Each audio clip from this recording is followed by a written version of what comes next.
This is one of the best bang for buck upgrades. It's free because you don't need any parts, and literally anyone can do it, because all we're doing is removing one part. You don't even need a soldering iron, you can just snip that part out, but I would definitely recommend using a soldering iron. The Vox V845 is one of Vox's cheapest wahs, and it's always been pretty bland to me. Now, I have modified and built hundreds of wah pedals, and this mod was actually a bit of a happy accident. I'm going to show you how to do this mod today, and then I'm going to do a before and after with the Vox V845, and then we're going to put it up against one of Vox's flagship wahs, the V846 Vintage.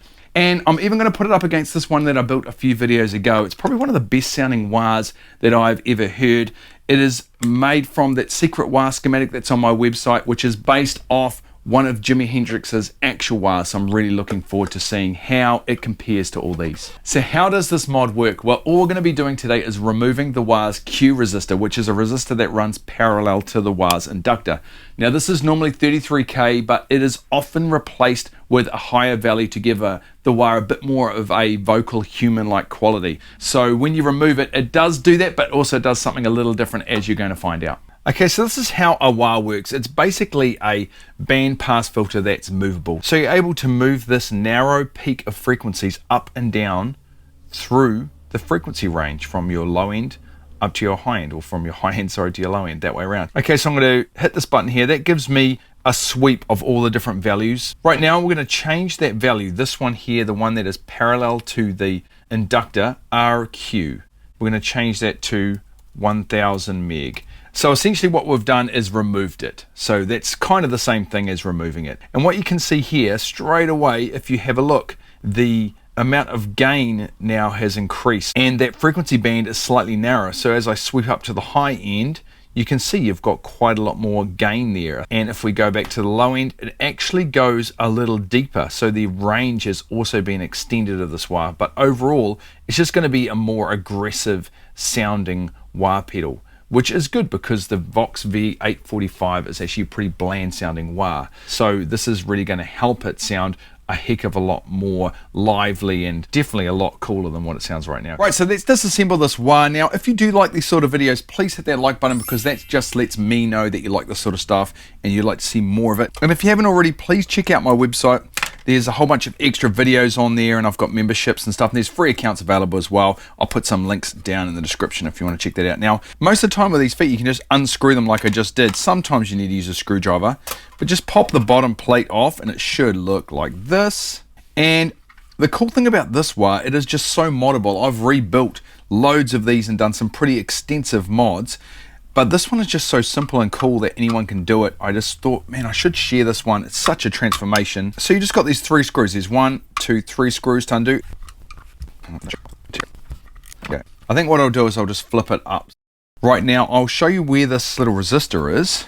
If you look really closely here, it is, I'll do a close-up of this, but it's right here is a 33K resistor. Now you can literally get in there with your snippos and just clip that one out, but I would really recommend just removing it with a soldering iron. Okay, so you put a little bit of solder on the end of your iron and just go either side of the component until it pops off. Generally pretty easy to do. Done. Okay, so that is the mod. So let's get this wah back together, and I will do a before and after so you can hear what it sounds like. Then I'll put it up against those other 2 awesome wahs.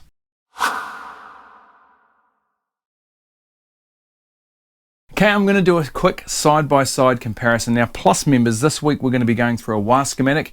I'm going to be showing you in a real practical way what different changes to that schematic and those parts are going to make. So you can customize and create your own custom mods for your own wahs. If you haven't already, go over and check out my website. There are free accounts available there. And if you want to become a Plus member, it's about a cup of coffee a month, and it really helps out the channel. It keeps things going. So I really appreciate all the members over there. Thanks so much for supporting the channel so we can keep pumping these videos out. Let's do this quick side by side before we get into those other wahs. So I'm going to keep it on the neck pickup, and this is the stock V845.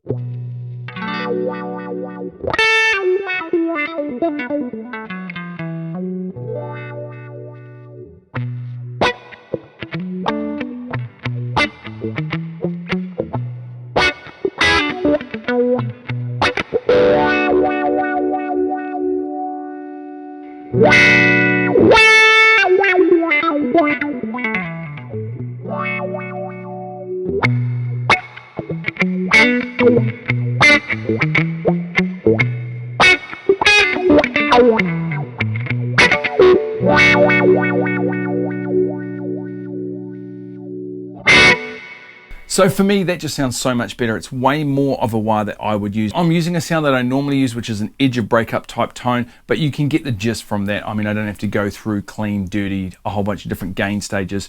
You can hear how much more aggressive it is just from that. Okay, so let's put it up against that Vox V846 Vintage.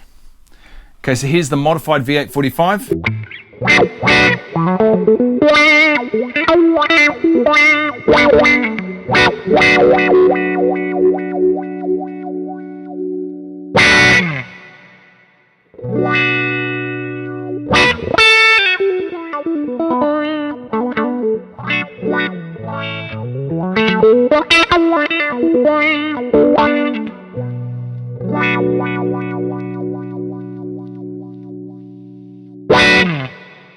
Man, so pretty comparative. That Vox V846 Vintage though does sound really good. That's actually a really nice wah. I was kind of wanting to hate that wah, to be honest. Okay, so now we're going to put it up against that custom wah that I built using the secret wah schematic that's on my website.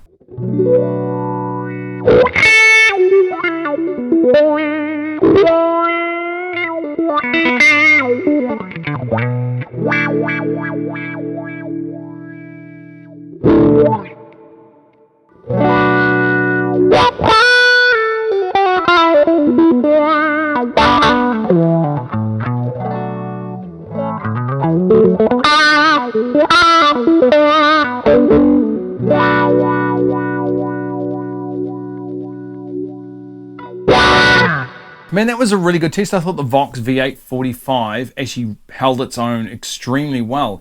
Actually, in some cases, I thought it had probably a bit more of an interesting character than those other two wahs, which was quite surprising, actually. For me, that's probably an essential mod to do to the Vox V845. For me, it's just so boring in its stock form, so it just sounds so much better and so much more lively and alive and really fun to use when it has been modified. Anyway, guys, I hope you enjoyed the video today. Get out there and mod those wahs. Let me know in the comments how it goes, and we'll catch you next time.